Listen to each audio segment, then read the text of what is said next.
The following thoughts on Hoppe Hour do not represent Cox Media Group or its sponsoring. Anything you hear may and will be used against you. Thank you. Voted as best local podcast in Tampa Bay by the Creative Loafing. You're listening to Hoppe Hour. What up? What is happening? This is Hoppe Hour. I am your host, Ryan Hoppe. And recently, I've had a lot of the acts from Cigar City Comedy, and I'm a big fan of the local Tampa Bay comedy scene.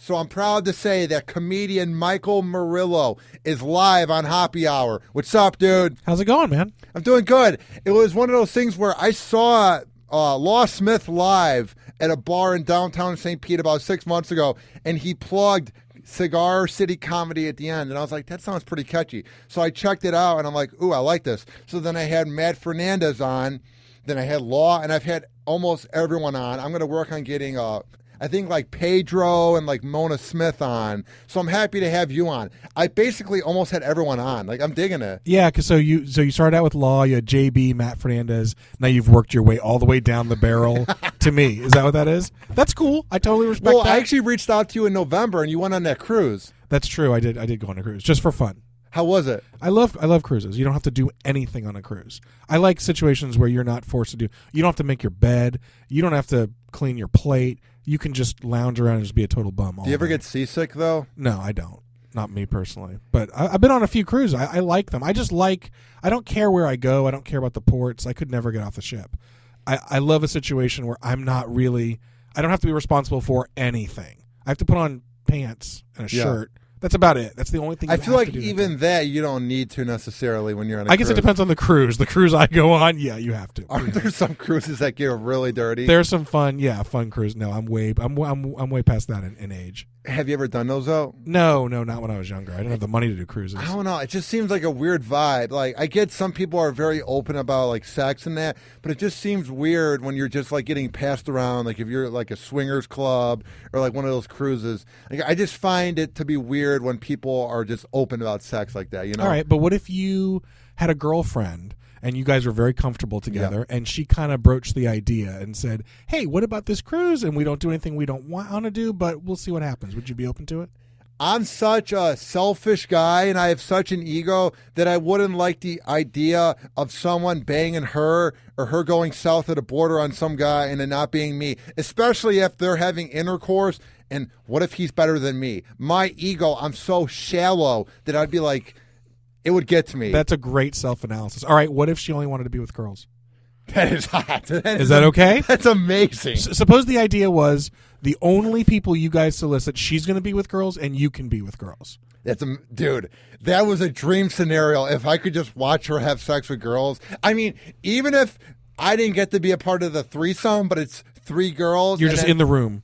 Dude, that's a dream scenario. Okay, so you would do it. So then you would be a part of the cruise, just on your own terms. I can't do like an Eiffel Tower or something where there's a dude involved. You don't have to do that. That's fine. And I know friends. Oh my God, I know weird friends. I knew friends in Cleveland who were like a part of like Eiffel Towers and even DPs, and I'm like, no, like I can't have a dude, especially with a DP. The dude's right there. That's fine, but you don't have to do it. No one's making you. I know. That's what's great about it. You choose what you're comfortable with. I know. It's just, I can't imagine. It's just, I'm so into girls that being around a dude, it's just that ego thing, Mike. I'm so shallow that I don't like the idea, what if he's pleasuring her more than me pleasuring her? You know what I mean?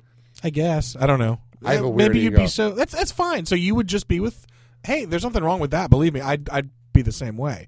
But if you found the right girl who was into that, then you might take one of those cruises. I mean, if I were to go out with some hot girl, like top of the line, like a 10 out of 10, maybe if she's like, could we do an Eiffel Tower or some guy bangs me? Maybe. Oh, you might do it if she was hotter. I don't know. It's a weird thing because I feel like I've never had a girlfriend. I feel like if I...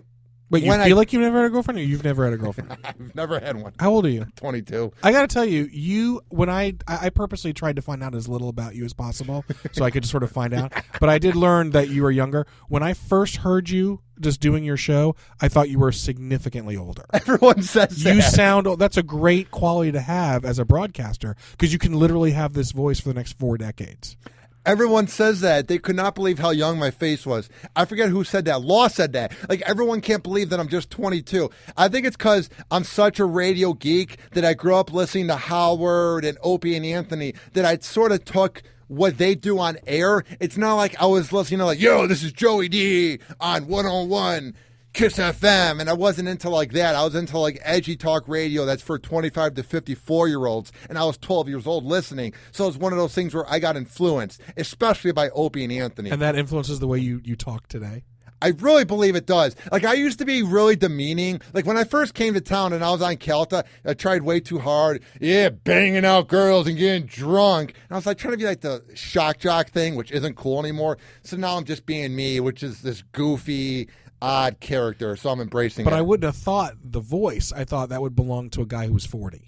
Really? Not someone who was 22. That's good then. No, that's a wonderful quality to have. Because like I said, you'll legitimately be 50 years old at some point. Someone will be like, dude, you sound just like you always have. So you're going to have that forever, which is good.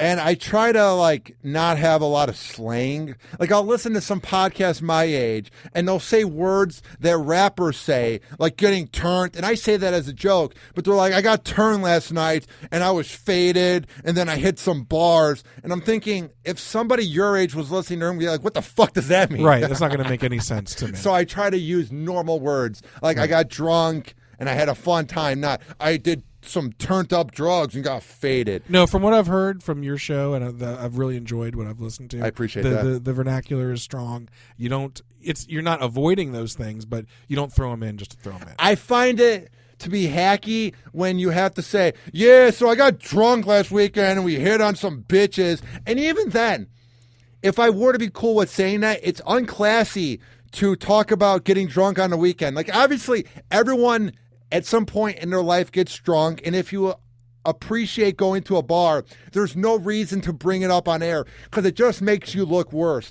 I like the idea where people don't know who I am. Like, you listened and you didn't know who I was. You didn't hear me saying, so I went to the bar last weekend. Like 2 weekends ago, I was around a guy who got tased because he tried to break into a bar at 2 a.m. after it closed because he had to take a piss. What does that mean you were around a guy? I was a friend of yours? A friend of a friend of a friend. So he was a sort of a part of the group, but we weren't really with him. But you saw him breaking into the bar? We saw it outside of the bar. We were kind of over here. And you were an accomplice is what you're saying. Not really. It was one of the things where he sort of separated from the group, and we're like, where did Jeff go? And then we find out that he's in the back of like a squad car. It was one of those things where he was sort of with us during the night. Is that the kind of stuff that happens to you sometimes? No. Person trails off and they're in a car. They're in the... Is that sort of the deal now? I've never been taken to jail. I've always had a clean record. You ever been arrested? No. I mean, you ever been sat down in a squad car and talked to or nothing? Never. You've been pulled over? Yeah, for speeding. I will never drunk drive. I don't respect that whatsoever. I've never done any of that. No. Well, there's other reasons to go to jail, by the way. It's not just all ever drunk people. There's people who do things that are, I'm just saying, for example, breaking and entering into a bar. That's a way you could also get in there. You don't have to be drunk.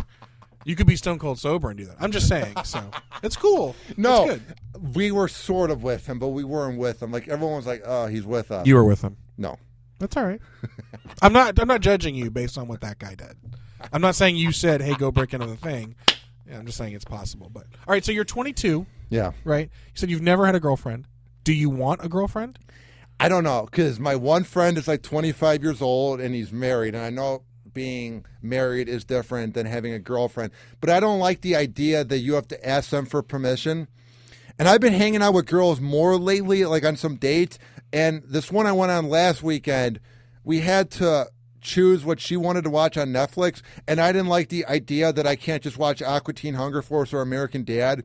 We watched this really corny show called iZombie, which sounds just as awful. It's about a girl who's a zombie, but she's pretty and she's she's a detective, and it's awful. What I'm getting at is I don't like the idea that when you're with a girl, you kind of have to compromise. So I'm going to kind of wait it out.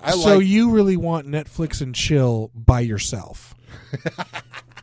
Is that the deal? If I could find a girl that loves Aqua Teen Hunger Force. Well, is that hard to do? I mean, do you find that you just can't find people who like the same things you like?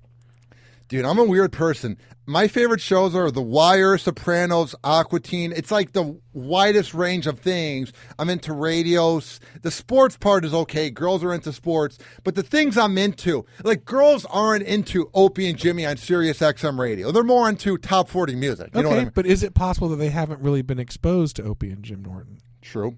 I mean, maybe you could help. Part of a good relationship, I'm just saying, I don't know anything about that, but I'm just saying, part of a good relationship, I think, is introducing somebody to things that they might like, only they don't even know. There might be things you love that you don't even know that you love yet. That's a good point. It's just, I don't know.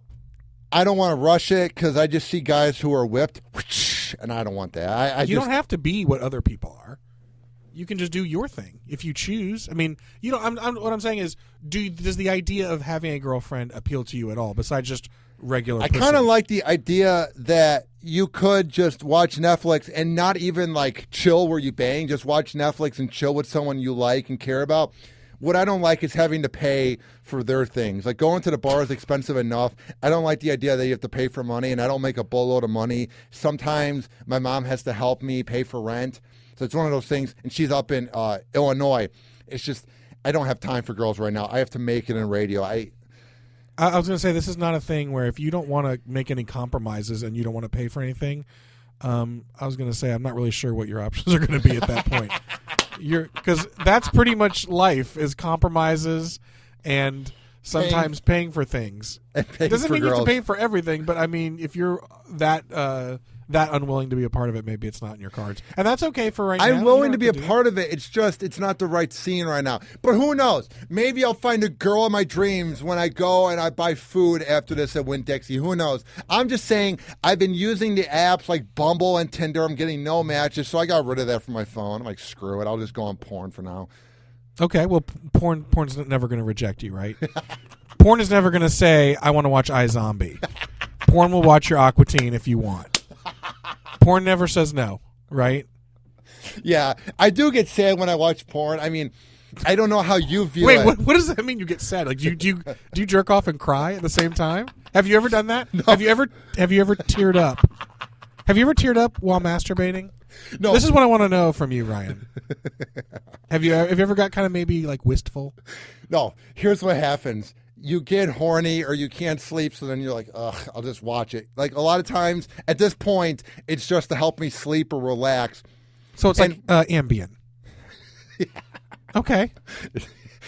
And when you watch it and you're in the zone and you're beginning to climax, you're like, yes, yes. But once you're done and you grab the tissue and the video keeps playing as you're trying to close the laptop real fast, it's like, there's this certain term, there's a Wikipedia page on it. It's just like when you bang a girl you're not attracted to and it's just for the sex, you kind of regret it afterwards. And I go through this weird depressed phase for like 2 minutes when I'm like, I just jerked off to two people having sex and I'm laying in my bed in St. Pete just doing nothing. You know what I mean? Right, but why can't you turn that around and say, I just jerked off to two people having sex and I'm laying in my bed doing nothing? My life is awesome. I never thought about that. My life is amazing. If you were on a cruise, it'd be that much better. But otherwise, it's fantastic. Dude, you just changed the way I look at things. That's a great way to view it. Why is that bad? That's not a negative, man. I think it's because I want to be with someone, but I don't. It's just that whole iZombie thing. I was like, ugh. Man, you got to let that go, that iZombie. It's just, that girl's, there's more to her than that. Now, maybe she's not right for you, but I mean, it's not... I don't know. It sounds like you sort of want it if it'll just show up and never ask anything of you, but that's not really how relationships work. Just show up, watch Aqua Teen, bang. But I love the fact that at your age, I mean, I'm old, so much older. I'm 45, so being older and seeing you focus and everything, and still being like, well, I don't want to put any effort into it, but I guess, and then I cry after I masturbate.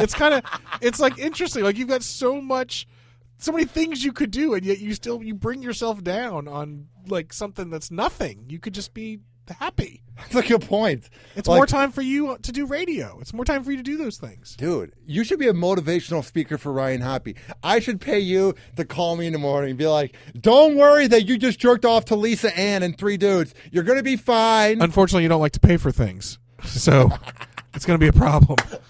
You're going to have a problem, Ryan. Yeah, man. It's weird. Coming to town gave me a lot of confidence, but I have this weird thing where I sometimes second guess myself. That's the thing. Okay, like when you're watching Lisa Ann with 3 dudes. Now, it's funny. You said you don't want to. You would hate for the idea of your girlfriend to be banging another guy, and yet at the same time, you want to watch porn where 3 dudes are banging a girl. I was just saying that for a joke. I never actually watch that. Usually I watch Tory Black. I actually have videos that are in my, like, not like saved, but when you type in Pornhub, it's the first few that are the ones that show up. Tory Black. What is the weirdest porn you've ever jerked off to? Weirdest porn I've ever... Like the one where you're like, I'm never doing that again. I'm closing that window and I'm never watching Probably it again. DP or something. Like DP, like... Is there anybody who's listening who doesn't know what DP is? Double penetration. I'm just asking. I mean, I don't know who your listeners are. Double penetration. So one guy is doing the girl regular, the other guy has it in her ass at the same time. I think the weirdest I'm watching, and I try not to have the show get too like filthy, but I'll just say this: DP, guys getting a blowjob from her, and then a guy's doing target practice. So there's like 4 dudes. That was when I was like, Jesus Christ, what are you doing, Lisa Ann? Wow, that's a lot of... It's a lot of semen. There's a lot of guys in that video. There's not a lot of... The male to female ratio is not something... I have to be honest, that's something I might pass on. There's a little too much penis in that. Just for me personally. It was one of the things where I just clicked on it and I didn't finish to it. I tuned it off. You didn't finish to it. You sure? That sounds like Bill Clinton. I smoked, but I didn't inhale. I jerked off to it, but I didn't finish to it. Okay, Bill. That's good. I like that, man. I respect that. Okay, Bill Cosby. No, what's Bill Clinton? That's from the 90s. Long time ago, man. Yeah, you're old. I was 3 years old. Yeah, I used to go places where I was the youngest person everywhere I went because I graduated high school at 16, so I was younger. Now I'm at the point where I'm the oldest person everywhere I go. Literally, in comedy circles or whatever, I go to open mics, I'm for sure the oldest guy. Is it weird, or do you feel like a badass veteran? Well, I'm definitely not a veteran. I've only been doing it about 6 years, so I'm definitely not a veteran. I love it, though. I like where I'm at, so it's fun. I feel like I still talk to people. I feel real supportive of the community. I really like the community. I love Cigar City. So it's good. I mean, being older is fine. It's just it was a weird transition having to be like, I'm always the young guy. Probably where you're at now, where you're always going to be the youngest in whatever little group you're in. It is weird how I'm like the young kid here. Like Mike Kelt has been in radio longer than I've been alive. It's just hard to comprehend. Like he began in like 89. I'm like, my parents didn't even meet yet. Yeah, but what's great about that is you get to learn from him. Seeing what he does, it's impossible for you to get that much experience on your own. You haven't been alive that long. But instead, you get to be around somebody. I get chills watching him do his thing because he's just such a pro. Him, Roger, and JP, Drew. I mean, these guys have been at it so long. Even comedians. It doesn't matter how long you've been at it. If you're good at what you do, I get chills at just watching your brain come up with things at the top of your head. But you don't finish. I'm just making sure. I'm not talking about when I watch porn, dude. Okay, all right. I'm trying to stick to the topic. No, that's good. Yeah, when you watch somebody who's experienced and who knows what they're doing and it's something you want to do, it's a great learning experience, just being around that person. Yeah. So that's good. In that case, being the young person works for you. That's definitely to your advantage. And you probably have something to prove and you want to really go out and do that. It's great. But being older is good too. Yeah. Because you feel good about it, you know. And it's one of those things where when I first came to the Bone, I was overcompensating, and that's just saying it. Oh, my God, I wanted everybody to know who I am, and I annoyed the fuck out of everyone here. So then I hid my face after getting some advice, and now I think it's beginning to pay off. I wanted the comedy scene to get to know me. I've had over 55 interviews with people on radio and comedy. It's one of the things where I want to be the next big name in radio, but I keep it humble, and it's like now I just let my work show for itself. Like, dude, I used to hang around the office after I'd be done doing a segment on Kelta or answering phones. I'd be like, hey, Drew, how's it going, Drew? Like, bothering him at the coffee machine or talking to Seth. Hey, Seth, how's it going? As he's, like, editing a clip. Now I just say what's up, and I go about my thing. So I'm really working on not being the pest. All right, but, inside, are you still like, oh, my gosh, this is so awesome? Like, Yeah. Are you just hiding it? I hide it where I go, This is surreal. That's Drew Garabo, the top-rated afternoon host. I just talked to Mike Kelta. I just had JP on my show. Like, now I take it in and I appreciate it because this is when it really hit home. No pun intended. I actually went home for Christmas. Oh, my God. Nobody in high school gave 2 shits that I'm on the air. My family didn't give 2 shits. My mom is the only one that cares. So I'm sitting at home by myself. It's like 10 degrees out. And I'm like, my real home is like 20 hours away in a car drive. So that's when it made me realize everything I have that's success is here in this room or here in this town. So it made me grind even harder, and it made me appreciate what I've had. Well, you also, but you do have your mom on your side. Which helps, yes. That's a big deal. Because who cares about the people you went to school? Who cares if they care? I mean, they're not going to drive your career. Good point. Does it matter? Man, am I overcompensating? I don't overcompensate here anymore, but being made fun of as a kid, I think, really hits your brain when you grow up. Yeah, no, there's no question about it. I mean, I had to wear glasses in like the 2nd grade and all that stuff. So everyone gets mocked. It's only when you get older, and maybe it's because I'm older. It doesn't matter. None of that matters. It doesn't matter if they respect you or like maybe you think in your mind, oh, I'm going to show them. You're never going to show. You got to get rid of that attitude. You're never going to show anybody because everybody is so dealing with their own stuff. They're not even worried about you. So all you can do is focus on the thing you want to do. And the people who are already on board with you are going to support you. That's a good point. You can't worry about the other stuff because they're going to mess you up. It's just going to hold you back. One thing that helps me forget about that is meditating. I'm not the best at it because of my ADD and my ADHD, which I'm open about, but at least trying to meditate or going for a late night drive and relaxing makes me realize that I need to just focus on myself and being the best in promotions that I can be and the best phone screener. And like, who cares what people think? In good old Arlington Heights, Illinois, where I'm from. Oh, okay. Yeah, no, because even if you make it to whatever you consider making it, there's the people there are still not going to care.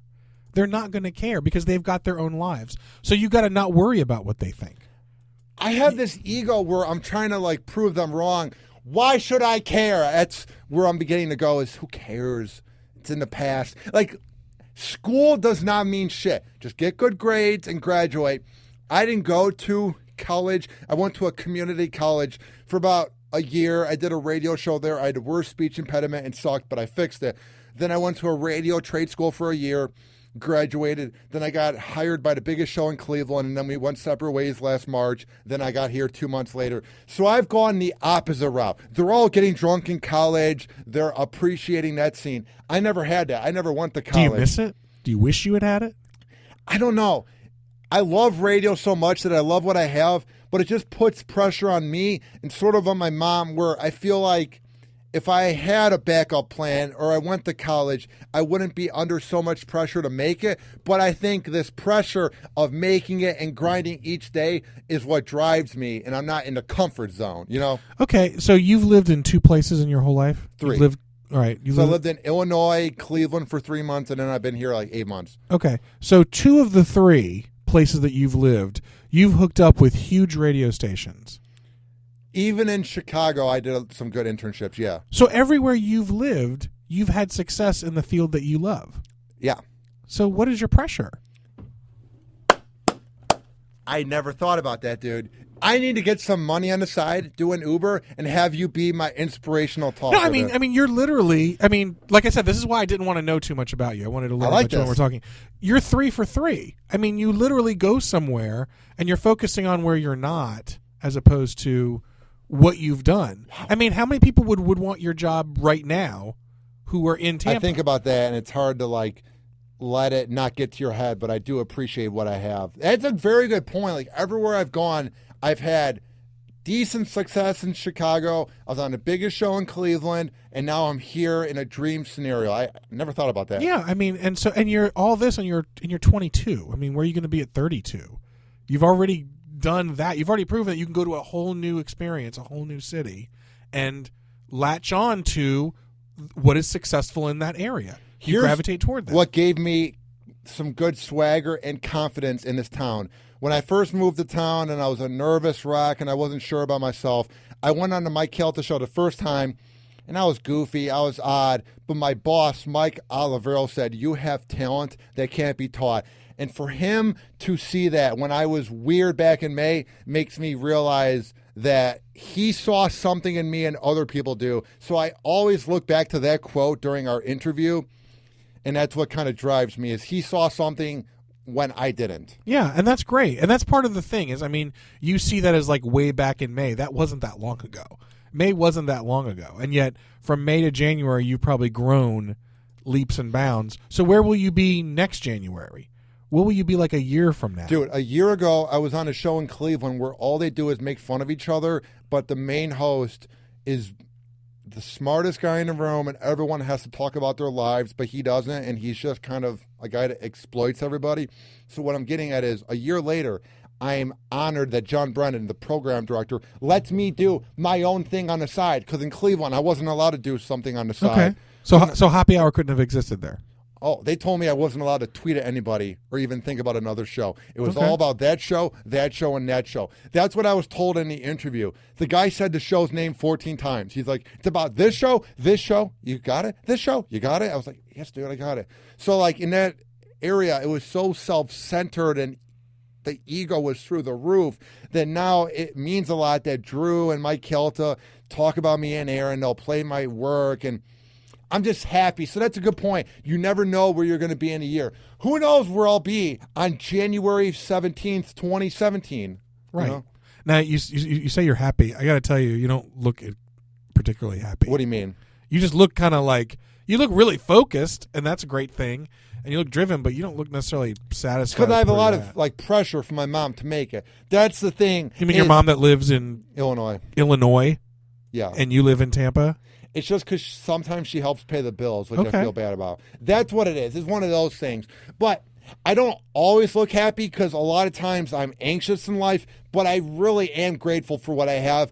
It's just, it sucks that it takes until the end of the day when I'm about to go to bed when I go, man, I interviewed a comedian and it went good. Man, I had this guy on the phone line. Like, I need to begin appreciating what I have in the moment. You should. Now, you have said that you do appreciate the opportunities you have. Do you actually tell them that? Like, do you tell Kelta that? Yeah. Do you, like, thank him for what he's done? Yes, I thank him. I mean, if it wasn't for him, my podcast would be nothing. It wouldn't have even been close to winning Best Podcast here. I mean, if it wasn't for him. Okay. So right now, I want you to thank him right now. Tell me what Kelta has done for you. Mike Kelta basically is the reason I have anything here. So is Drew Garabo or Academy Mo or Johnny B. These guys either talk about me on their show or they've had me on there, and it's given me exposure in a top 20 market. And even when they make fun of me, they're not exploiting me. And it's one of the things where, especially John Brennan, the program director, lets me use the rooms in the off hours to record something that doesn't make Cox Media money. So if it wasn't for them, I would be doing it at my hot, sweaty apartment, sweating my balls off. And you wouldn't be around these successful people. Yes. Because you figure Mike Kelta has only so much time each day. Every second he spends on you or talking to you is time he could have been spending on something else. True. Drew Garabo, also very successful time slot. He's got a lot of things to do. None of them have to spend 1 second talking about you. And the fact that they do anything is not only a credit to you, but says what they're willing to do in your favor. It's a very good point. I never thought about that. I mean, any PR is good PR unless it's like a crime. I want you to thank Drew right now. Drew put Hoppe Hour on the map. When I interviewed Seth Kushner, his producer, it was my first interview I did here. It was goofy. It was odd. All I did was just read off everything, and it wasn't a conversation. Drew played it in prime time when everyone's in traffic at 4 p.m. on the Howard Franklin, and that put Hoppe Hour on the map. I had the catchphrase, "How is that working out for you overall, Seth?" And that became a catchphrase, and they talked about it the whole week, and they used it as drops occasionally. Drew Garabo, Kelta, Johnny B, Academy Mo, they all put me on the map. Okay, good. See, I think it's important that you acknowledge that. I mean, I know you can say that, but they should hear it. They should know. I did a podcast from my room in Illinois. I did an overnight radio show in Chicago. It was nothing. No one listened. No one gave two shits. But down here, I will upload it, and within 5 minutes, if I tag like the right person, like within 5 minutes, Amanda Jordan got me 30 listens. I was like, holy crap. Right. Well, Amanda's great. Yeah. She's great. She won person. best up and coming comedian here in town. I know, because Creative Loafing. I know I write for them, and I was part of the comedy issue. So Really? Yeah. What was the word when I won best podcast? Were you around it? No, because I write from home. I'm a freelancer, so I wasn't like in the office or anything. They just asked my input as far as the comedy stuff, because I know pretty much everyone in the area, and so I mean I had an idea who I thought was going to, like Amanda was best up and coming female, and Rio Paris. Have you ever talked to him? Rio Paris was best up and coming. He's male. like some of my posts. I'll definitely hit him up. Both are very talented up and coming people, very good at what they do. There is a really good comedy scene here. Those are really good. Yeah, I can't really compare it to anything because I'm actually from Tampa, so I don't know what other comedy scenes are like. Cleveland has good comedians, but they have like 9 or 10. Here it's like, holy crap, there's a lot. Have you ever gone up on stage? You ever done comedy? Of course not. I would never do it. Why? Why would you never do it? Because I'm so awkward and anxious. I'm a host. I'm not a comedian. I'm not a funny guy. Wait, are you saying, but you have to be entertaining or you couldn't do your own show? It's different. I mean, think about it this way. I like to compare myself not to Opie or Mike Kelta, but those guys are the conductors. They're the hosts that talk to the interviewers. Even a guy like Anthony Cumia or Drew Garabo. Maybe they have done comedy up there, but for me, I just think I would get caught up in the moment. Okay, but do you think it might benefit you to try it? Let's say at an open mic that nobody knows about. Don't advertise it. Don't tell anyone. Don't even tell anyone you did it. Just do it just so you get a little flavor for what they go through. So when you're talking to them, maybe you understand a little bit of what's going on. You know the comedians are in the back talking. You know that few minutes when you're sort of getting ready to warm up. You know going up there and maybe getting a little chuckle, maybe getting some silence. You have an idea of what, and maybe you never share that. But you just have that in your wheelhouse to use. Maybe it makes you a more effective interviewer. It's a very good point. I went to an open mic, and it's weird how you can see people who are good, and you could see how people didn't have confidence. The ones that didn't have confidence were the ones that had to insult the audience for not laughing at the joke. Okay. Yeah, that happens sometimes. It just depends on the person. Sometimes that's their shtick, and other times they just... But this was open mic. This was just any random dude. Well, there are people who are... I mean, I still go to open mics. No, but this was where, like, you guys are on a website. You guys do shows. These were dudes that just came off of work, and, like, they're ranting about hot dogs. And I was like, yeah, this is weird. Yeah, well, it's not... when you go to an open mic, it's sort of it's just sort of a potluck where not everyone knows how to cook. Man, there was this one guy that was forcing the audience to do the top 10 list with him. He's like, number 10! And he wanted us to say it with him. And nobody said it the first time. He's like, come on, guys. Where was this? Where was this open mic? Side Splitters. Okay, that's cool. It was cool because I got to see Rob from the Mike Kelta Show do his thing. But we had to wait because he was the 15th comedian. And it was on a work night, which was annoying, but it was fine. So then we're like... seeing the first 14 people, and Cam did well, JB, Jared, Law did good. But then there's the guys who don't do comedy, and they're just... I almost felt awkward because I was, like, in the front, and you're just... No, that can be brutal. But at the same time, you saw a show with JB Ball, Law Smith, Cam Bertrand. Who else was there? Jared Waters. So you saw a show that's a full show right there. I've seen like 6 shows in my life. I've seen the Reverend Bob Levy, Jim Florentine, Nick DiPaolo. I went to Oddball. Saw everyone at it. I really like comedy. Yeah, those are great people. So you did. I mean, you actually had a really good open mic experience because most people don't get that level of talent sprinkled in among the garbage. And it's one of the things where I think, tell me about this with open mic.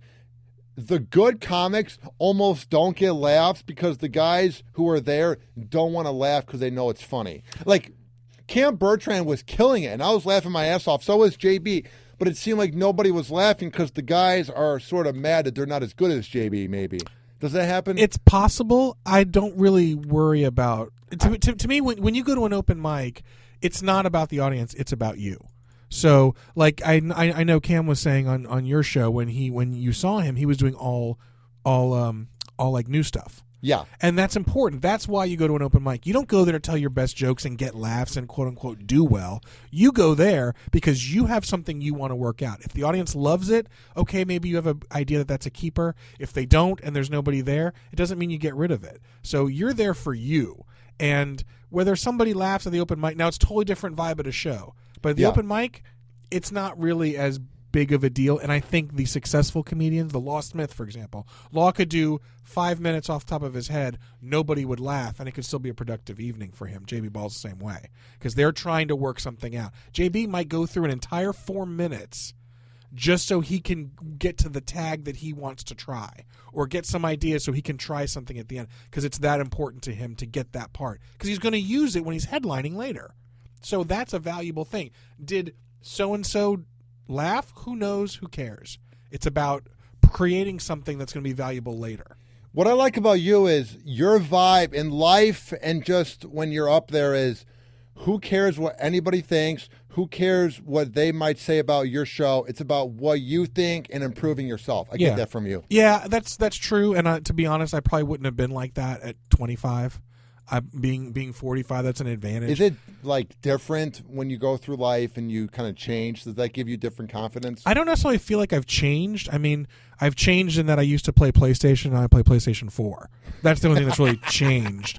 You know, it was Atari when I was younger. That's how it got. So my mindset hasn't necessarily changed. I guess I just don't worry about things as much as maybe I don't worry about things not working, or I don't worry about how it's going to be perceived. I guess maybe when you get older, you don't care about that stuff as much. So when I perform, you know, some people, I mean, I'm very lucky in that I've been able to get a good amount of work around the state or whatever.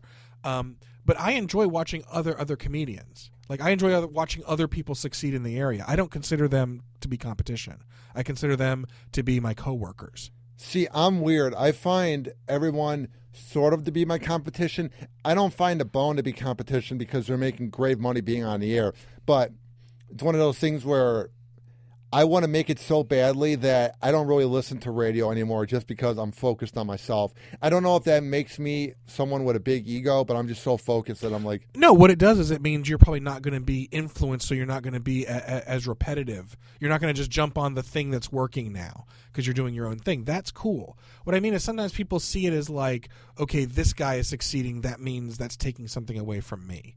And it's not. Because if that guy wasn't in the picture or that girl wasn't in the picture, you still might not have gotten it. It's all about what you do. I mean, it's all about your success. So if your path is working and you've got Hoppe Hour and you're in Tampa making a name for yourself in less than a year, you're already latched onto this station, you've got this going, that's a success. Doesn't matter if somebody else is doing more than you or someone else is doing less than you. None of that matters because they don't matter. What matters is what you're doing and if you're following your path. So it works. This is a very good area to get your work out there. They're very loyal, and it's a lot of networking. It's very good here. You notice that? Yeah, no, the people here have been very, very supportive. I mean, when I started, I got on stage, I was almost 40 years old for the first time ever. And that's it's a different thing. And yet people were super supportive. I never felt like, oh, I'm too old to do this or whatever. And maybe because I just didn't know any better, I didn't know, oh, everyone here is 23 years old. I shouldn't even be here. I didn't think about it. So it didn't stop me. It's because you wanted to do it and you didn't care. It was just fun. It's a fun thing. I consider myself to be a writer who tried stand-up comedy. And now I still do it because I enjoy it. But it wasn't like, to be fair, I mean, I wasn't like, okay, this is the only thing I'm going to do my whole life. Like right now, radio is the only thing that's in your life that matters. It sounds like to me. Everything you do, every bit of energy you put in is toward radio. Even when I'm playing Madden, I'm thinking about radio. Okay, and that's great. And it's so great to be that invested in something. Okay? Yeah. But it's also liberating to be like, you know what? If this doesn't go great the first time, that's okay. I know on your show, Law Smith said if he hadn't gotten a great response the first time he had gone on stage, he might not have continued. And I'm so glad he got a good response because that means we get to hear him today. He's fantastic. If you haven't seen Law Smith, you should. He's funny as fuck. Very, very funny. Very organic. He's one of the most organic comedians. He's a good speaker. But he's able to take in his filter. He'll just take stuff out of the day and just make it into this funny way. Not necessarily totally polished, just a work in progress that you want to watch. He's very observational. Yeah, he's very observational, and but it's not formulaic. He takes it through, and it sounds like Law, but it doesn't sound like something you've already heard before. It sounds like it's something fresh and new, and not every comedian can do that. Sometimes, even if they're doing new material, it sounds like their stock material because of their cadence and what they're doing, and he is able to make everything sound like, hey, I'm working this out, and this is fun, and you should be along for the ride, and that works. And that's a good thing, but I'm glad he got that good response. Whereas at least I was at the point where if I didn't get a great response, I was okay with that. And I didn't. The first time I did comedy, I only tried it because I was covering it for writing, and I was doing an event, and I went to an open mic, and I was like, wow, these people kind of suck. And I didn't know you could suck at an open mic. I didn't realize at the time that's what an open mic is for, working on stuff. So I was like, oh, well, I can try that. If it's okay to fail, basically. And I went, and I was terrible, but I tried it again. I was a little less terrible and a little less terrible. But I didn't need that immediate, like, yeah, you're good. Because if I needed that, I definitely wouldn't have had it, and I wouldn't be still doing it. Yeah, it's one of those things where you've changed my mind about open mics because I thought you had to go in there and just kill it, but I didn't really know that it's just like practice. It's like preseason football. Yeah, it's basically exercise. It's basically working out stuff. That's why JB Ball is so great at it. JB Ball is a comedian with an athlete's mind because, of course, he was a successful basketball player. He brings that athletic mind to comedy.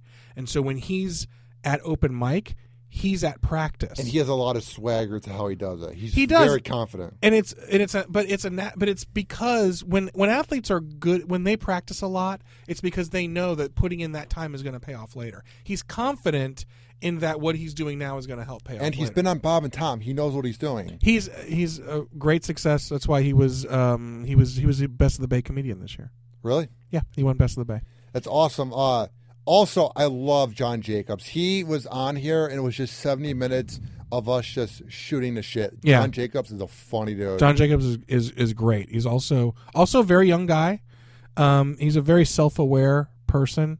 In other words, he got his MTV spots and he did well, but he doesn't really have a big head about it. He has a little bit of a character to him, but he's funny as hell. But he's a very accessible person, yeah. And his comedy is funny. It's actually very bright. Even if some of his fans or some of the people that he attracts aren't necessarily, digging the most cerebral part of his comedy, there is that cerebral part there, and it's only going to get better. And I think he makes it work because the people then go, he was that dude that was talking about fucking girls on MTV, but he has good jokes about Trump, so then they're influenced by it. I think he's going to help comedy because he's so smart at age 26. Yeah.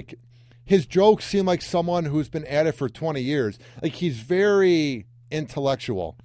Yes, and I'm not even sure he would even like that phrase, intellectual. Yeah. But it definitely applies in his material for sure, because he is thinking about things that necessarily maybe his peers aren't even talking about. I mean, I've seen him do political stuff, and I've seen him do other things, and I'm like, wow, that's not necessarily what he would talk about. If you want to engage John Jacobs for 3 hours, talk about Fast and Furious, because that's what he wants to talk about. Yeah. He'll talk about that series forever. But at the same time, he can do this really good material, and it's only, like I said, he's 26.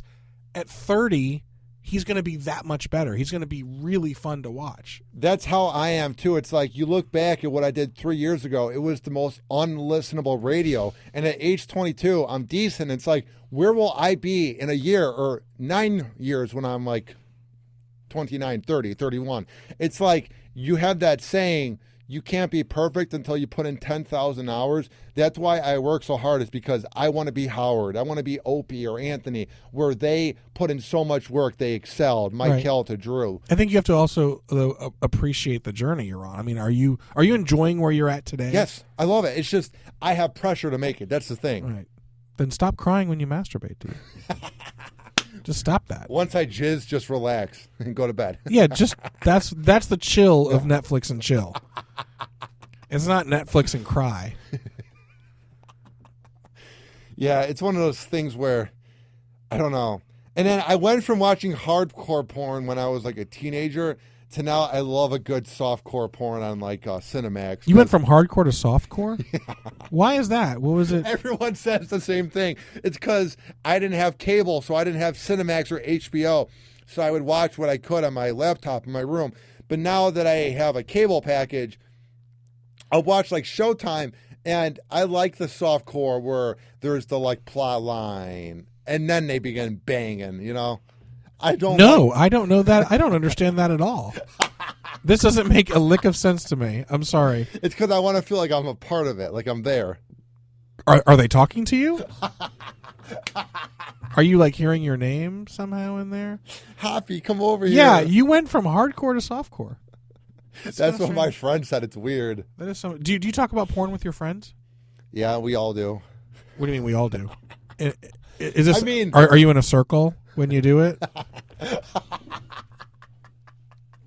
Maybe we shouldn't be asking these questions, but I just want. I'm No, I mean, every guy talks about sex. I mean, don't act like talk about sex. You don't necessarily talk about what porn you watch. I mean, maybe things have changed. Okay, I mean, yeah, of course you talk about sex and who you're banging and whatever, but you don't necessarily talk about, hey, watch this thing on Spankwire the other day. You got it. I'm going to send you the link. See, that's how kids are now. They send each other the links that they maybe spank not it the to? links, but we'll name off Tori Black, Lisa Ann, Cagney Lynn Carter. Like, it's the thing now to like here at the office, I was talking to someone probably like 8 months ago when I met Tori Black at a club in good old Holiday, Florida, and they're like, I'm gonna have to check out her work. Okay, that's different, but you're not like, hey, I jerked it to Lisa Ann last night, banging 3 dudes. You got to, hey, have you seen that one? Do you do that? You talk about that? No, you have to go to the 17-minute part. No, I don't do that. 17 minutes. How long do you watch porn? No, I mean I scroll through it.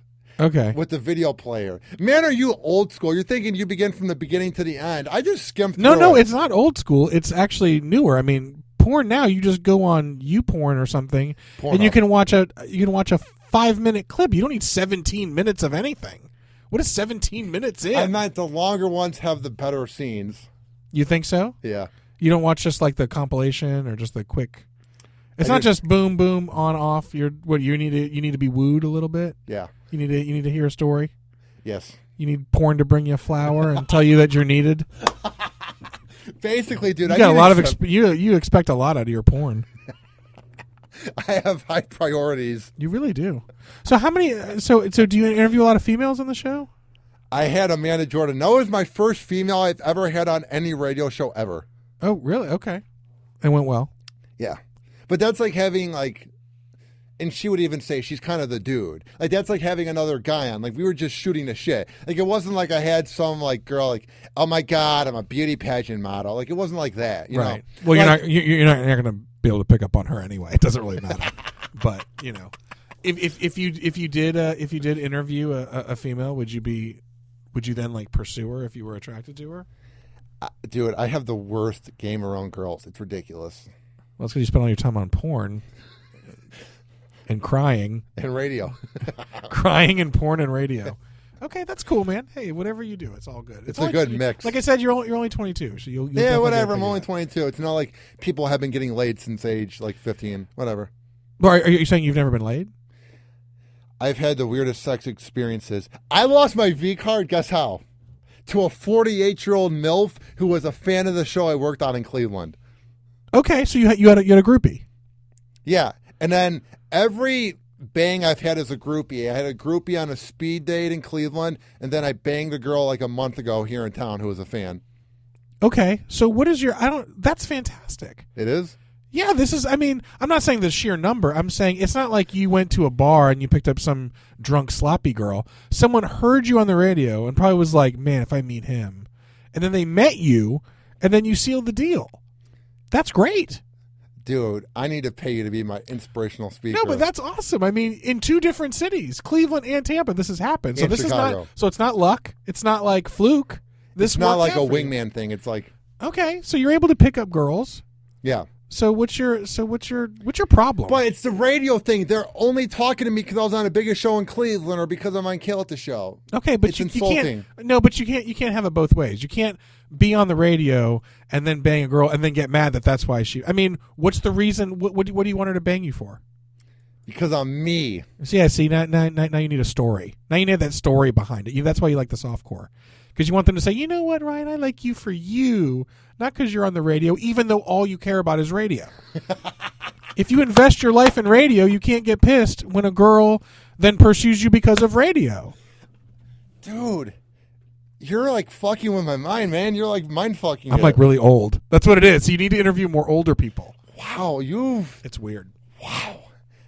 Dude, I've done pretty well for myself. You man. really have. I think you've done fine. I think as long as you keep on appreciating people like Drew and Calta and understand that those people, whatever they do with you, their time is valuable. They could be doing anything else. and they're doing something involving you, whether they're teasing you or making fun of you or whatever.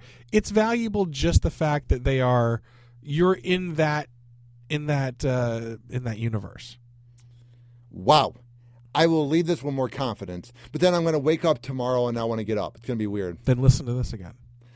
I should have this as my alarm clock and make And a just listen to best it of. over and over. Who do you still want on the show that you haven't had? My dream interview. He'll be here this week. Jim Norton. I want to try and see if I can do Oh that. wow, he's great. He's my hero because Yeah. I grew up in Opie and Anthony. Who do I want to get on? I'm gonna probably get on Jim Florentine in February because I'm friends with a comedian that's best friends with him. Some of those guys, like I had Dan Soder on, I had Bobby Slayton. Those Jason are great people. Lahead. Now, do you actually enjoy the pursuing part, the trying to get the person Yeah, on the air? it's fun because you have to like message them, and Okay. the thrill I get when I wake up the next morning and I like check my phone and you have a message from them, and you're like, Dan Okay. Soder's talking to me, like, Because wow. it's important for you to like the work part of it. This is the fun part. We get to just sit and talk and whatever. Oh, I love But there's reaching always out. that work, and that's the part about comedians. They don't always. And I don't mean the ones you've interviewed. The ones you've interviewed are the outliers. It's funny. People who listen to your show are going to hear all these comedians and think, "Wow, this is how comedy works."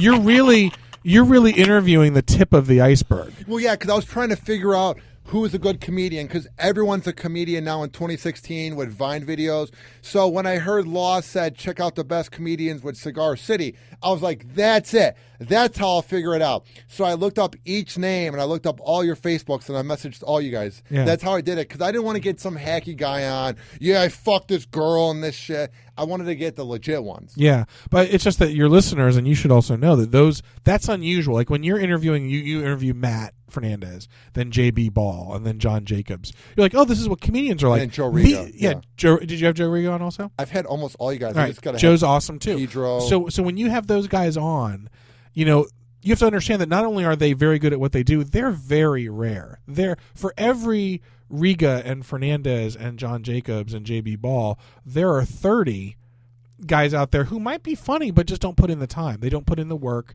They're douchebags. Kids or they're my not fun to age work are with. lazy, dude, and that's the problem. It's not necessarily that. It's not necessarily because there's people who are young. I mean, John Jacobs is very cool. Cam. Ball. Cam is another person. Very hard. I don't know Cam all that well. I mean, I knew him as just a funny guy, but listening to him on your show, he wants this. This is important to him. He's very well versed. Yeah, and that's a good thing to know that that's a person who really cares. But so many other people will get up on stage and maybe have a couple funny things, but they self-destruct. They sabotage themselves one way or another. So when you're hearing these people, not only are they the best of local comedy, they're very rare. Yeah. Because this is a good scene. I feel like Tampa Bay is a rare area where it's just full of good comedians. Yeah, I wish I knew. I don't know the other scenes, but I know this one is. I'm very lucky as far as being able to do what I've done so far. Tampa Bay is people. really big on just media. Like, they're big on their TV, like their local morning shows. They're big on their radio shows. They're big on comedy, acting, theater. This is a very entertaining area. You know what I mean? And it's a good place to do your own thing also. Because one of the ways years ago that I wanted to get some work, I wanted to get MC work, and there wasn't always enough stage time for me. I actually started to put on my own shows. And that way I got to host them every month, and I got Where time was that this way. at? Oh, I mean, I do a few of them now. So I've got like Niagara Tap is every month. That's been going on about 5 years now. And then there's just a number of different shows in the area. Plus, I also produce some shows at the Improv. I'll have one in March. And it's kind of like what you're doing. You didn't necessarily have all the radio time you wanted, so you created a show. Yeah. And you can do that Because I want to show people who I am. Yes, it's fun to be on the Mike Calta show, and I guess it was fun in Cleveland because you're on the radio, but I want to show people what I'm about and not just to be a 5-minute snippet. That's why And I just did the a show. fact that you can do that, just the fact that you took it from, I want to do my own thing to actually sitting here, and we're sitting here doing this, that puts you in elite company. A lot of people can't do that. Just the experience that you have for doing that is good for you later anyway, because you're not just talent. You're not just on air entertaining, and then whenever somebody needs you, they call you, and otherwise you're just sitting at home. You're creating something, and there's value in that too. No matter what you do on it, just the creation of the show and having Hoppe Hour, contacting people, there's something to that as well. And it was good for me to put on the shows too, because I got to meet all these different comedians. Now I know pretty much every comedian in Tampa, and it's helped me out career-wise as well. Now I get to perform around the state, and I'm very fortunate to do that too. But part of it is just doing your own thing. And like you said, Tampa is conducive to that. Tampa allows you very loyal to try something different and have a little something here. You don't have to just do the established things. You can have your own little thing and try that as well and have that track as well while you pursue other stuff too. Is this the best town when it comes to comedy, or are there some other ones in Florida that are good? What do you mean as far as like performing? Because I haven't lived anywhere like else. Talent. Talent-wise, there's a lot of talent in Orlando. In fact, I'm teaming up with a guy in Orlando to do a show twice a month at Fox and Hounds in Brandon. First one is tomorrow night. And there's a lot of talent in Orlando. I don't know a lot of other scenes. Orlando's the one I know the most. And they are very tight-knit. They're very good writers. I mean, I'm sure like everybody else, there's some talent, some not. I've spent a little time in Jacksonville performing, and there's some very funny guys up there too. And I know the South Florida scene is also very good. I haven't spent as much time down there as some of the other Cigar City people. But there's a lot there too. There's a lot to do. I think wherever you are, there's an openness because everybody is from somewhere else. Nobody is really a native Floridian anymore. I mean, I'm from Florida. Yeah. From what part? From Tampa. So, but most people are not. So there's sort of a coming together where people are like, oh yeah, I'm from here and I do this. And it's a little bit more laid back. As screwed up as Florida is, completely screwed up, there is a permissiveness, which I think maybe gets us into trouble, but also allows for creative people to try new things. Yeah, I like that it's just a free-for-all. You never know who you're going to meet or who you're going to see on any time of day. If you go and do your laundry or if you're doing a comedy show, you never know who you're going to see. It's always people watching in Florida. When you're in the Midwest, everybody's the same in Cleveland or Chicago. So does that mean you plan on staying here for a while, or what are your plans? I would love to make it here. I love the hot weather. I love the beach. Like, I get chills going across the Howard Franklin, even if it's traffic. I just love seeing the water and the sun around me. I hate the Midwest. So you like the warm climate. So to you said you want to make it. What is making it? Having a show where it's my one job. Okay, when you say a show, you mean a show on terrestrial radio? Or Sirius Radio. Or Sirius Radio. I just want to have a show that's similar to The Bone. What if you had a podcast where you had enough sponsorships where you could support yourself? Bingo. Well, no, that's different. That's a totally different vibe. Do you want something where you are heard on a giant station like this, or could you be happy doing your own? I like having a thing? fan base. With my ego, I like the idea of having supporters. You know what I mean? So whatever life takes me, I'll go. But my ultimate dream is to be like the big dog. Okay, so you want like your own crew? Not necessarily. I don't know what type of show I would do if it would be by myself. I think having a co-host is better to bounce off of. But I just want to be the name where when you think of like talk radio, you go, this guy. Because the thing with radio that we are going to see in the next 10 years is the cream of the crop that will come when it comes to people my age, since the ones that are so good right now are in their like late 40s or even older. Right. Like Howard's like 62. Like, I can't wait to see who my age will come up to the plate, and I want to be the person that comes up and hits a grand slam. Right. Well, the reason why I asked you that is because part of being the big dog, people think that means you're taking up all the oxygen in the room, and I think really it's how well you perform with a team. What makes Mike Calta what he is not just that he can entertain people, but and Drew Robbins the same way. Those guys don't have to own the entire space. They have a team that they can bounce off of, and being able to enabling other people to be a successful part of the show makes you bigger.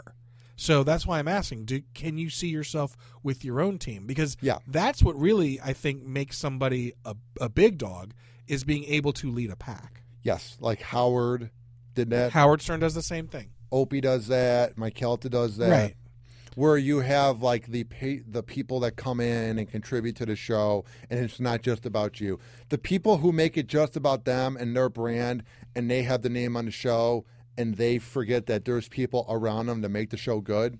That's when people leave the show, and that's when the show goes downhill. And I think you're a bigger presence when you allow other people some oxygen on the show. It makes you bigger. because you're making the show bigger. You're making the show better. And you said you have an ego. You said that like 6 times now. So, but it's a good ego. It's not like an ego where it's like I'm rude to people. Like I'm having comedians on. I'm trying to support the area. I've had 55 guests promoting their work. Right. But I like the idea that it's Hoppe Hour, RyanHoppeRadio.com, Ryan Hoppe Radio. I like the idea of pushing out the name and making it my name. Okay. But do you have the ego to eventually, when you quote unquote make it, to have a crew? Yes. Okay. So you're good with that. Yeah. Okay. Maybe it would have to have my name in it, but I would support everybody. Like I would have their back. Like I've had people here at the Bone tell me that I don't even need a co-host, and I'm doing such a good job making the brand my own that I'm just running with it right now.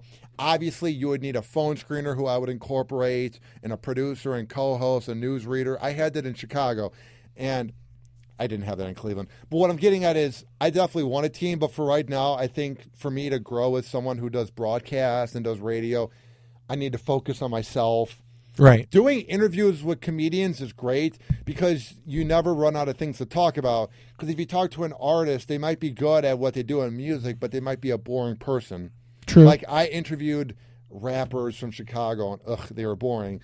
Or even if you have like athletes on, they just score points. But comedians are paid to talk and entertain, which is why I think it's given me confidence and it's making the show better than ever, is because it just feels like a show. Well, your show right now, I think, is exactly where you should be. I just mean, like, when you say you're going to make it, you're fortunate in that you have all these really good examples here at the Bone of successful hosts who are so big that they can let other people be successful on their show too. That makes them even better. So you're actually seeing these things succeed. So when you want to, let's say, when you get to make it, you've got all of these great examples that you're around of people who are doing it, who are that big dog, who are that big personality, and yet can let other people have space as well. And I think I'm fortunate where the last 3 years I've seen the egos where they care about themselves, and they're very big on having narcissism, and it's all about them. But then you come here and you see people, yes, they have egos. Everyone has an ego, but it's an ego where they care about people and they try to help you. So that's what I've seen here at the Bone, is everyone supports each other. It's not all about one show and you don't talk to the other show. Like here, Roger and JP interact with Kelta and Drew Garabo and the night show. You know what I mean? Like, it's a family here. It's not about the one show. There's a lot of synergy, is what you're saying. Yes. Okay. So, all right. So you're 22. Did you vote in the last election? Yeah. Well, you say that like you. Yeah, I did. Do you regret who you voted for? No, I voted for Obama. Okay. Are you voting this election? Probably not. Why? I don't like anybody in it, and it's not even the lesser of two evils. I despise Rand Paul. I despise Ted Cruz. I despise Rubio. I basically lean on the left side because of like gay rights and abortion and things like that. But I hate Hillary. I don't know much about Bernie. I just don't know much about that in general. And is it not that interesting to you? I don't know. It's just Trump makes me want to vomit. And the thing is, I'm not saying I'm more well-versed than people my age, but every day I do a show where I talk about the news. So I go on CNN, Fox News, MSNBC, Huffington Post, and all America is talking about is Trump. And we're forgetting about the real issues, like drunk driving and pedophiles being at an all-time high. And it sucks that I have to go to the Independent or the Daily Mail to give my prep, sites from Britain, because the Huffington Post is so obsessed with Trump and the Kardashians. Like, our news cycle is so messed up here, dude. Well, you know that the Huffington Post doesn't pay reporters. They're just bloggers. The Huffington Post is a... I know that. But a year ago, it wasn't this bad. Something happened within the last year and a half, because I've been using it as prep for the last 2 years. Something happened where their news headline was, "Watch a lesbian as she touches a penis for the first time." And I was like, we're doomed. That did not appeal to you. No. Oh, okay. Sorry. That I would click on. Oh, I'm not into clickbait at all, because it doesn't translate into radio. I hate clickbait. I think it's lazy. I think it's lame. And I think it shows that you don't have enough talent to be a journalist. Like Marco Rubio's boots last week. Fucking ridiculous. Why? Why was that even news? Okay, but that was a very small story. Oh, no. It was on the front page of Fox News, MSNBC, CNN. Why? Why is it even printed? That's something that Harvey Levin would do. TMZ. Fucking ridiculous. So you're not a fan of TMZ? Nope. You know what's interesting is that when I asked you about politics, your voice inflection made it very clear that you were bored. It was not something that interested you. No. Anything? Is there anything besides radio that you get interested in? I don't know. Sports, I guess. But even sports TV makes me sick. Watching these analysts break down. Yeah, see, it's now I'm hearing your voice again, so it's not sports. But I like watching the sports. only thing you've been interested in as much as radio is porn. It's the only thing I can think of that you've shown any real interest in besides radio is pornography. I've never thought about that. How old were you the first time you watched porn? 6th grade, so I was like 12. 13, 14, 18 in 6th grade. Wow, so it was 6th grade. And I mean, are you able to like can you do stuff without porn? Do you need porn? No, I don't watch it every day. I'll watch it a few times a week. Like I said, it's just like I didn't watch it last night or the night before. I don't watch it every night. Does that mean you're going to watch it tonight? I don't know if we need to know that, but if you didn't watch it last night or the night before, does that mean tonight you're going to go? Do you have like a go-to? Do you keep stuff? You go to websites like to streaming sites, right? You don't have your own, or do you have like a hard drive? Or why the fuck would I save it and why would I pay for it? I'm saying there's websites that'll stream. So of course. So what do you watch? Are you watching at home? Are you watching like on your hard drive? You have favorite stuff? I never save it. No, because you have to pay to download it. I just go to Pornhub and I see what screenshot I like. You go to Pornhub. So do you use the search box? No, I just see what's on the front page. You've never used the search box? I mean, I'll use the search box. What do you search when you use the search box? Cagney, Lynn Carter, Lisa Ann, Brandy Love. So it's the names. It's not the scene or the type. No. It's the actual actress. Back when I was in high school, I always wanted to bang a teacher. So back then, watching teacher porn made me feel like it would happen. But now that never happened, I never watched teacher porn. Would you pursue a teacher now? Dude, teachers are sexy. You think teachers are sexy? Yeah. Okay. Because they're right now, I guarantee you, Ryan, of your listeners, one of them's a teacher. Dude, there's something about teachers, man. It's just, it was always high. Like, I had this one math teacher I wanted to bang so badly. What was her first name? I forget. You don't know? What was her name? She's not going to listen. What was her name? Miss Gilman. But now she's Miss married. Gilman? Yeah. All right, so now she's Mrs. something. Yeah. All right, so, and how old were you? I was 17 and she was like 24, so she's like 7 years older, so now she's like 29. So that was like a realistic thing. It really wasn't that far off. It's insane, dude. Like, you look at the news, dude, it's becoming an epidemic of teachers banging their kids. It's happening all the time. And it didn't happen to you?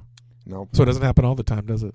No, but I mean, it's news after news. It happens a lot in Florida, too. That one teacher from, I think it was Pinellas Park.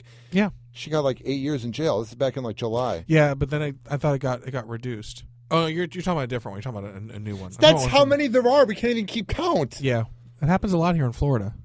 They're horny. I think it's the sunshine. I talk about it on stage a little bit. It's true. Because I don't know what it is about Florida, but it's not only Florida, but it definitely happens here. It's that, and then it's like the South. It's never like in the Midwest, it seems. So now that you're not a student anymore, you don't think about the teachers as much. Do you think of like, so now would you like... The other thing I liked was thinking about banging like my friend's hot mom. So I would watch like MILF porn. So when I lost my V card to a MILF, I was like, yes. Okay, so does that mean your friends have to be worried that you're checking out their moms? Do you? No, because I don't have any friends in town that have moms because they all live by themselves. Okay, so I never watched like cheerleader porn or like high school girl porn where it's like the boyfriend and girlfriend because I never believed that I would get the girl my age. Okay. So it didn't seem plausible. Porn to me has to be plausible. Okay, so it has to be a realistic thing that maybe you could jump in on. So that's why I'm so defeated when I watch it. It's because nothing seems possible. Defeated. That's such a funny word to use when watching porn. All right, so what about, would you think of like maybe like a radio guy and his co-host? Would that be a sort of a porn thing that would work for you? No, because I think the girl I'll find someday will not be a radio fan. Will not be a radio fan. Because radio fans have screwed me over. There was this girl. Wait, you've banged like 3 of them. But they don't care about me. They're just fucking me. I'm sorry, what? Can you repeat that? They're giving you themselves. They're not screwing you over. They're screwing you. That's a wonderful thing. You should celebrate that. You should be thanking them along with Mike and Drew. You should thank those girls for that experience. You should thank them as well because they gave you something wonderful. You enjoyed it, didn't you? It was great. But now you sort of resent them for it. You hold it against them that they were so lame that they slept with you. Is that what it is? Like, how terrible are they? My ego wants to earn a girl when it's not about me. When it's just me picking them up and they don't know I'm on the radio. How is the radio not earning it? You're working on the radio. Isn't this work? Yeah. Isn't this effort? Doesn't this take a lot of your time? Yeah. Don't you spend 20 hours a day thinking about it? Yeah. So how is it not I dream work? about it, dude. So how is it not work? You can't attract a woman and then punish her for being attracted to you. Punish her. Or you're going to be alone forever.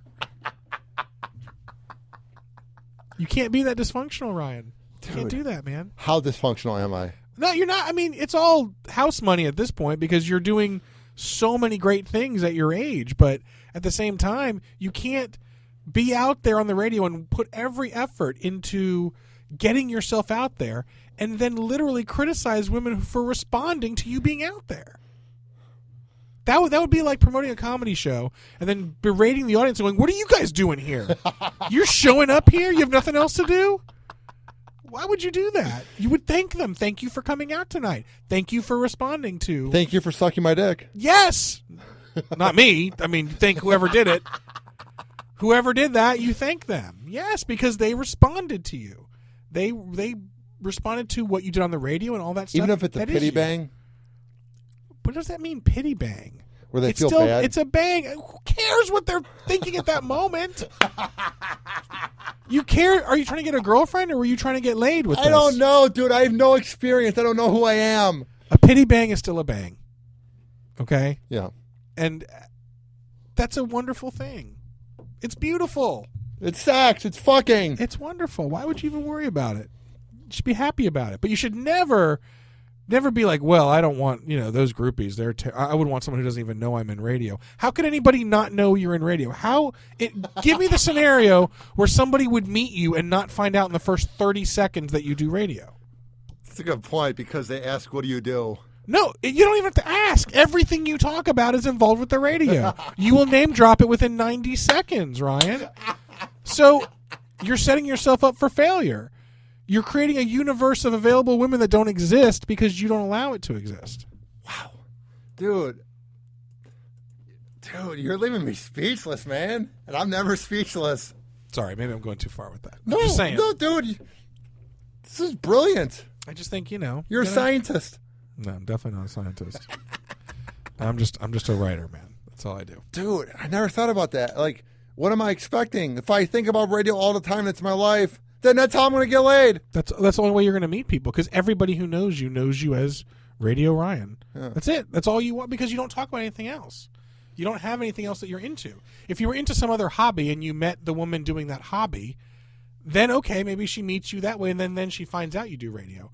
I'm not sure you do anything but radio. Everything you do is radio related. And I work out, but that's it. I mean, it's you work out a lot? Yeah, but, a lot of people work out. Yeah, it's nothing special. I don't, but a lot of people do. I hate people that brag about it. Well, you just mentioned it. I didn't ask you if you worked out, so I'm not sure you call that bragging. You did throw it out there. You brought it up for a reason. You wanted people to know you work out, right? You lift, bro. But I mean, you don't see me like periscoping it or like bragging about it. Where do you work out? You Fit. Okay. How often do you go? 5 days a week, 6. 5 or 6 days a week? Do you work like a certain thing every day? You have like that little... No, I just do whatever I want. And you don't worry about it? How long are you in the gym when you're there? Today was just like 10 to 15 minutes because I was like 10 to 15 minutes? But I do like 5 machines, though. It's speed workouts. But some days when I really go at it, when I take the pre-workout, I can go for like 50 minutes, and I'll do like 10 machines. Okay, so what do you do longer, the porn or the workout? Workout. Porn takes me like 5 minutes, and I'm done. Okay, good. Well, why? Then why do you even need a story? because I need to see something. I watched the beginning, and then once they begin like kissing, that's when I scroll to like the. Oh, because you don't like that icky kissing. Dude, you're very quick-witted, man. You're right on the spot. Once they're kissing, you're like, oh, that's not me. I can't be a part of that. I'm not doing that part. That's cool, man. I like it. Those are cooties. Yeah, no, that's an awful thing. All right, good, man. That's Dude, good. you've broadened my horizon on everything in life, man. I think you're doing some great stuff here, and you've had some good interviews. I've listened to Any you want to critique? Any you're like, eh. No, I think you let people talk. That's the hardest thing to do when you're doing that, is letting people talk. I learned that from Johnny B when we were doing his podcast. So is that you have to let people speak, and sometimes hosts don't do that. And again, the hosts that you have here at the Bone are good. That's another thing, is that they let, if a caller is saying something interesting, they let it play out. And I think you've learned that, because you definitely let people speak. Before I let you go, like, what are your upcoming shows? Where can people find your work online? All those shenanigans. Let's see. Well, my home club is mostly Tampa Improv. I'll be featuring there, I think, on the 27th. I'll be hosting there at the end of February. I'll be producing a show called 25 to Life the first Wednesday in March. That sounds scary. What do you mean? Oh, the 25 to Life? 25 to Life is a showcase of comedians who all have at least 25 years in the business. Okay. So it's actually pretty cool. It can be scary, but it's actually cool. Yeah. I'm featuring at Snappers at the end of this month, and then some random shows here and there. You can find me on Facebook and Twitter. Well, dude, this has been a good show because it's different. I had advice from Law, and I think JB Ball gave me advice, and the other ones were kind of a free-for-all, which is fine, but you've definitely broadened my horizon. Well, like, thanks, I can man. see why Law added you. You guys are very similar in the way you think. You guys are very quick-witted. JB Ball was on-the-spot quick-witted. I could not believe it. Yeah. Like, that dude thinks fast, which shows if you're good at what you do. The best people that perform are quick-witted, that are on the spot. You can tell when someone's an amateur, when they're thinking about their joke next and they're not in the moment. And you and everybody part of Cigar City, you guys are very quick-witted and on the spot, and I like it. Thanks. And you can go to cigarcitycomedy.com and get a full round out of all those guys that Ryan keeps talking about. I just like it. I mean, yeah, they're great. It's fun. All right, man. This has been Hoppe Hour. How great was this? It was fun. I had a good time. I enjoyed it. Guess how long it was? I'm going to say it was 81 minutes. Wow, dude, you had it almost 76. 76. Okay. Actually, now it's 77. It just felt like 81. You were pretty close, though. All right, dude, keep up the good work, and I'll try to come to some of your shows. If I have the time when I'm not doing radio. All right, bring your date. Sounds good. Bye. This has been Hoppe Hour. I am your host, Ryan Hoppe, saying peace out. Hoppe Hour. Hoppe Hour.